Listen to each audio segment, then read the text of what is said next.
শোন,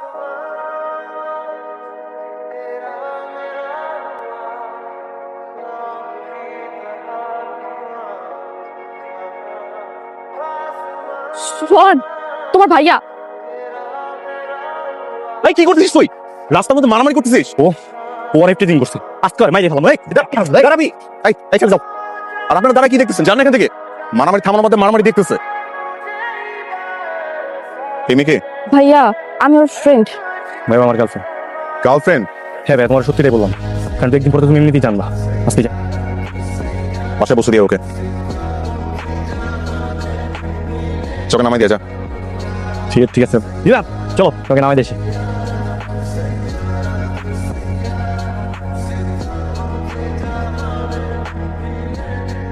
কে রে, তুই এমন রেগে আছিস কেন? কথা না বললে বুঝবো কি করে কেন রেগে আছিস? আজকে তোমার ছোট ছেলে বাসায় আসুক, তারপর বুঝাবো আমি। ওর একদিন কি আমার একদিন। কেন? ও কি করেছে? কি করছে জিজ্ঞাসা করতেছো? এই বয়সে গার্লফ্রেন্ড বানাইছে, গার্লফ্রেন্ড নিয়ে ঘুরে বেড়াচ্ছে, আবার সেই গার্লফ্রেন্ডের জন্য রাস্তার মধ্যে মারামারিও করতেছে। আজকে খালি বাসায় আসতে তো ওরে। কিরে এইদিকে আয়। মা, আরে মা দেখো তোমার বড় ছেলের জন্য পাত্রে নিয়ে আসছি। আরে ভাইয়া দেখ না কত সুন্দর। কি সুন্দর দেখতে, যেমন চোখ তেমন নাক তেমন হাস, মাশাআল্লাহ, আমার তো খুব পছন্দ হয়ে গেছে। এই তোরে আমার জন্য মেয়ে দেখতে কে বলছে? আরে বাপ রে বাপ, বয়স 30-এর কোটায় পড়ে গেছে। ভাই 2 দিন পরে রাস্তা যদি পাস, হ্যাঁ মানুষ তো বলবো ওই যে যাচ্ছে আই বুড়ো কাকাটা, তখন তখন কেমন লাগবে? দেখছো মা, দেখছো তোমার ছেলে আমার কি বলতেছে? তুই কিন্তু আমার থেকে খুব বেশি ছোট না, বুঝছিস? ঠিকই বলছে। এটা না বলে কি বলবে? এই যে তোর বয়স হয়ে গেছে, বিয়ে প্রত্যেকটা বন্ধু বিয়ে করেছে আর প্রত্যেকের বাচ্চা কাচ্চা হয়ে গেছে, আর তুই বিয়ে তো করিসনি, একটা প্রেমও করতে পারলি। প্রেম? ওর দ্বারা আর প্রেম হবে না। সারাদিন তুই অফিস অফিস এগুলো করলে কি আর মেয়ে পড়তে পারবে? ভাইয়া শোন, এটা মেয়েও পড়তে পারছিস না তুই, এটা কিছু হইলো? হ্যাঁ ভাইয়া, এই মেয়ে যদি তুই মিস করিস তাহলে আমার আর কিছু করা থাকবে। দেখ একটু দেখ। দেখবো না, সরা। ঠিক আছে, দেখতে হবে না, কোনো সমস্যা নেই। এই যে ছবিটা আমি টেবিলের উপরে রেখে গেলাম। হ্যাঁ মেয়ে বলতে যদি ভালো লাগে তাহলে কালকে সকাল 10টা যাতে দেখা করতে যা। বাদ বাকিটা তোর উপরে, তুই দেখ। আমি আমি আমি কিছু বলবো না। না চল, আমার ক্ষুধা পাইছে তো খাবার। হ্যাঁ ঠিক আছে, চল।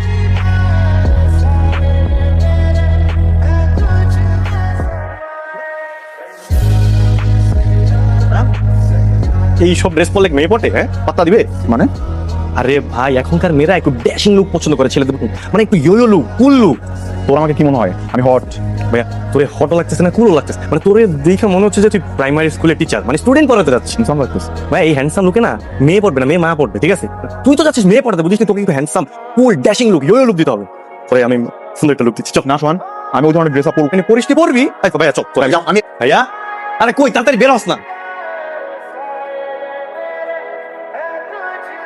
আল্লাহ, এ কিভাবে সাজিয়েছিস ওকে? লাল প্যান্ট, গলায় মালা, এ কেমন সাজ?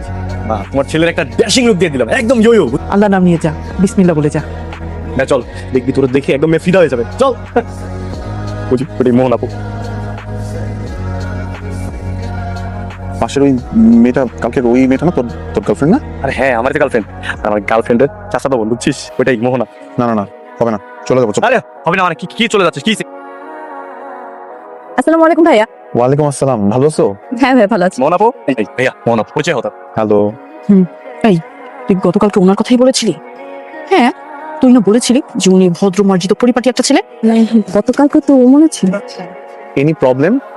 মেনি প্রবলেম, আপনাকে আমার পছন্দ হয়নি, সরি। মোহন আপু, আপনারা তো মানে ঠিক মতো পরিচয় হলেন না দুইজন। এর আগেই বলড আউট। আসলে আমার ক্লাসিক ছেলে পছন্দ, ভদ্র মার্জিত পরিপাটি একটা ছেলে। আর তার যে লোক, এরকম ছেলে আমার কখনোই পছন্দ ছিল না। আর এরকম একটা ছেলেকে কোনোদিন আমি আমার জীবন সঙ্গী হিসেবে চুজও করতে পারবো না ভাইয়া। না না, বিষয়টা কিন্তু এরকম না, আমার ছোট ভাই। প্লিজ আমাকে কনভিন্স করার ট্রাই করবেন না। আই এম সরি, আপনি রিজেক্টেড। হ্যাঁ চল। আরে মোহন আপু, আপনি বুঝেন না আসলে ব্যাপারটা, শুনে নাই। মেয়েটা আমাকে রিজেক্ট করছ না? মেয়েটা নাকি নম্র ভদ্র শালীন ছেলে পছন্দ। তুই তো নম্র ভদ্র শালীন ছেলে, আরে তোর মতো ছেলে হয় নাকি? সেটা তো আমিও জানি, নম্র ভদ্র শালীন ছেলে আমি। তোমার ছোট ছেলের জন্য এই সব কিছু হয়েছে, বুঝছো? ও আমাকে পাঙ্কু বানিয়ে নিয়ে গেছে, আর তারপর মেয়ে আমাকে মুখে রিজেক্ট করে দিছে। তোর জন্য আমাকে মেয়েটা রিজেক্ট করে দিছে। আর হয়েছে তো আমার কারণে রিজেক্ট করতে, আমি ঠিক করে বলছি না, আমি ঠিক করে দেবো। দা ওই মেয়ের সাথে তোর বিয়ে দিব। কি বলিস? তুই পারবি? হয় রে, আমার ছেলে যে পছন্দ করেছিল না মেয়েটাকে, ঠিক করে দিতে পারলে ঠিক করে দে। শেষ হয়ে গেলে তো আমরা আসি, তাই না? আচ্ছা রাখছি। কি ব্যাপার তুমি এখানে? এই তো ডিউটি করতে আসলাম। ডিউটি? কিসে ডিউটি? আর বলো না, আজকে তো মোহনাপুর বিয়ে, এই পার্লার এসেছি। মোহনাপুর বিয়ে মানে হঠাৎ করে বিয়ে মানে? ছেলে স্পেনে চলে যাবে তো, অনেকদিন ধরেই আপুকে পছন্দ করে। গতকাল রাতে এসে বাসায় খুবই তোড়জোড় করেছে, তাই আজকে ঘরোয়াভাবে বিয়ে। আরে কি বলছো তুমি এগুলা? মোহনাপুর বিয়ে হয়ে গেলে আমার ভাই কি হবে? তোমার ভাইয়ের কি হবে মানে? তোমার এত বুঝতে হবে না। শোনো, আমি করবো, তুমি জাস্ট আমাকে একটু সাপোর্ট করবা, দেখছি। হ্যাঁ আচ্ছা ঠিক আছে, চল আমার হয়ে গেছে। হ্যাঁ আপু চলেন না, আমি তো আপনার জন্য যে বাইক নিয়ে ওয়েট করতেছিলাম। চলেন না আমাদের। মানে? হ্যাঁ আপু যাও যাও, আমি তোমার পিছে পিছে আসছি। যাও যাও যাও যাও, তুমি যাও যাও।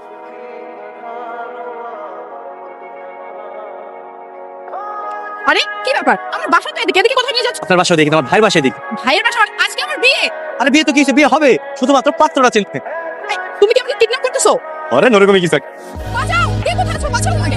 আরে ভাবি আমি কাঁচা চালা বলে কিন্তু একদম দুজনে একদম এই যে পঙ্গু হাসপাতালে চলে যাবো। তোমার ছেলের কাহিনী দেখছো মা? আজকেও বাইক নিয়ে বের হয়ে চলে গেছে। এখন আমি অফিস যাবো কিভাবে? দেরি হবে না আমার? লাঞ্চটা ঠিক মতো করে নিস, একটা রিক্সা নিয়ে চলে যা না। এইসব নামেন ভাবি নামেন। তুই বিয়ে করেছিস? বিয়ে? কে বিয়ে করবে? ওর মতো একটা বদমাশকে বিয়ে করবো আমি? আমি তোকে পুলিশে দেবো। আমার ভাইয়ের মুখখান একবার দেখেন না, কি অবস্থা দেখছেন? রিজেক্ট করার পর থেকে না গতকালকে প্রচুর কান্নাকাটি করছে। এটা তোমার ভাই? হ্যাঁ আরে আমারই তো ভাই। তাহলে গতকাল কইটা গেছিল? উনি ছিল। আজকে তো ওনাকে দেখে অনেক হ্যান্ডসাম লাগছে, কালকে তাহলে ওই ছাপিলোকে দেখা করতে গিয়েছিলেন কেন? বাবু দোষটা আমারই আসলে। আমি ভাবছিলাম কি নীলা আর কি যেরকম ছেলে পছন্দ করে, ড্যাশিং হ্যান্ডসাম, আমি ভাবছি আপনি ওরকম পছন্দ করেন, তাই এই ভাইয়াকে আমি ওইভাবেই সাজিয়ে নিই একটু। আপনি এত সুন্দর করে সেজে আসছেন কি রে? তুই কোনাকে বিয়ের আসর থেকে তুলে আনছিস? বিয়ের আসো না, কিন্তু বলা যায় বিয়ের আসরই। আমার সাথে আসো তো তুমি, তোমার সাথে আমার কথা আছে। কি মিষ্টি দেখতে। যখন থেকে আমার ছেলে তোমার ছবি দেখেছে না, তখন থেকেই প্রেমে পড়ে গেছে। মা, আমার ছেলেটাকে বিয়ে করো না, ও খুব ভালো ছেলে। ওকে আপনি একটু রাজি হয়ে যান, আমার ভাইয়ের মুখে জাস্ট একটু হাসি ফুটে দেন, দ্যাটস ইট। আসলে নীলার কাছে ওনার কথা শুনে আমারও তো অনেক পছন্দ হয়েছে। আমি তো শুধু কালকে ওই ছাপি লোকের জন্য ওনাকে রিজেক্ট করেছিলাম। তো হয়ে গেল, গতকালকে লোকটা যেহেতু ফেক ছিল, তাহলে তো ম্যাডাম এখন আর ইয়েস বলতে সমস্যা নাই। হ্যাঁ কিন্তু আজকে তো আমার বিয়ে ঠিক ছিল, তাহলে ওই পাত্রের কি হবে? পাত্র নিয়ে তোকে চিন্তা করতে হবে না আপু, আমি বাসা অলরেডি বলে দিয়েছি তুই তোর বয়ফ্রেন্ডের সাথে পালিয়ে গেছিস। তুই দাঁড়িয়ে আছিস কেন? যা কাজী ডেকে নিয়ে আয়, যা।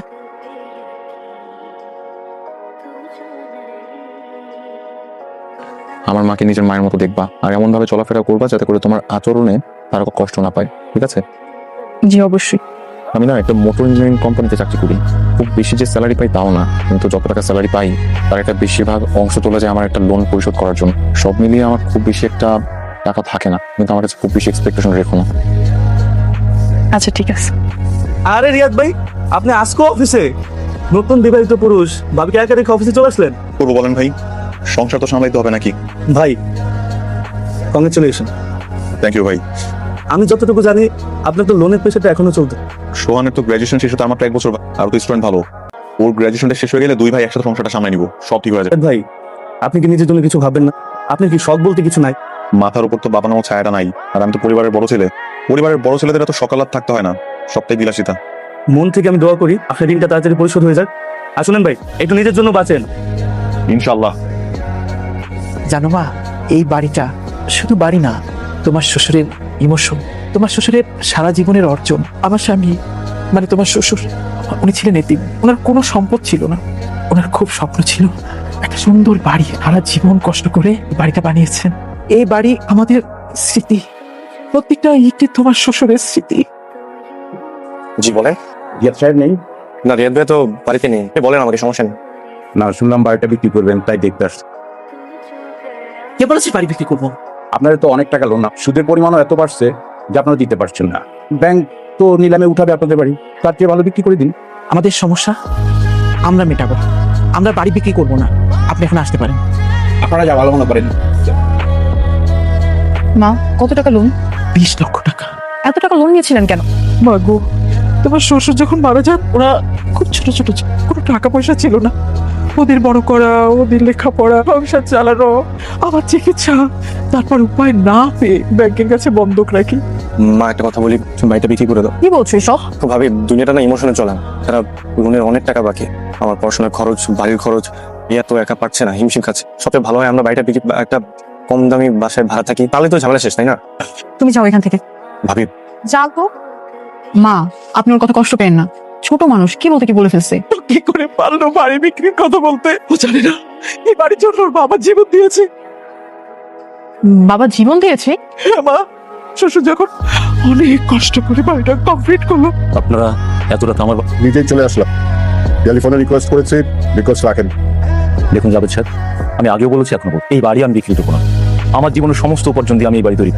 এটা আমার শখের বাড়ি, কিছুতে আমি বাড়ি বিক্রি করবো না। তাহলে জীবনটাই দেন, পরেরটা আমি বুঝে নিব।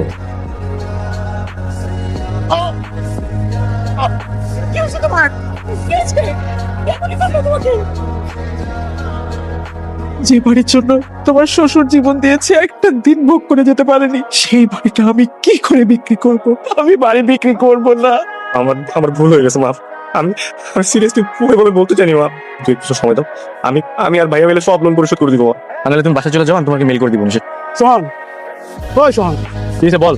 তুই হলি এই পুরো ভার্সিটির সব থেকে ভালো ছাত্র, আর সফটওয়্যার অনেক আমি জানি তুই চাইলে সবকিছু করতে। কি বলতে চাচ্ছিস একটু বুঝাই বলবি? হ্যাকিং, আমাদের এই ভার্সিটিতে যে সার্ভারটা আছে, এই সার্ভারটা হ্যাক করে দোস, সামনে যে পরীক্ষা ওটার প্রশ্নটা ডাউনলোড করে দে না। আর তুই মাথায় সমস্যা পাগল হয়ে গেছিস, কি বলতেছিস এগুলা? দোস প্লিজ, আমার বাবা আমাকে বাড়ি থেকে বের করে দিবে। আর তোরা তো ভালো ছাত্র, এমনিতে পাশ করবি, আমার কি হবে? আমি তো একবারে ফেল করবো। তুই বুঝতে পারছিস এটা কত বড় অন্যায়? আরে বন্ধুর জন্য তো বন্ধু কত কিছুই করে, আর তুই আমার জন্য এটা করতে পারবি না? আচ্ছা ঠিক আছে, দিতেছি শুধুমাত্র তোর জন্য, ঠিক আছে? আর এই প্রশ্ন আমরা শুরু দেখবো। ঠিক আছে।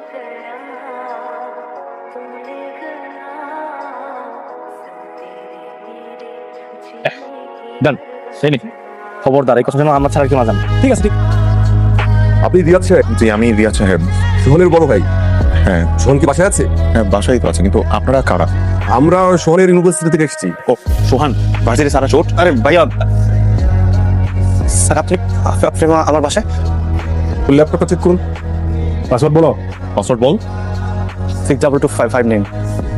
না, এই দেখুন সব প্রশ্নপত্র এখানে। এই ল্যাপটপ দিয়ে সার্ভারে ঢুকেছিল? জি স্যার। আমি কি একটু জানতে পারি এখানে কি হয়েছে?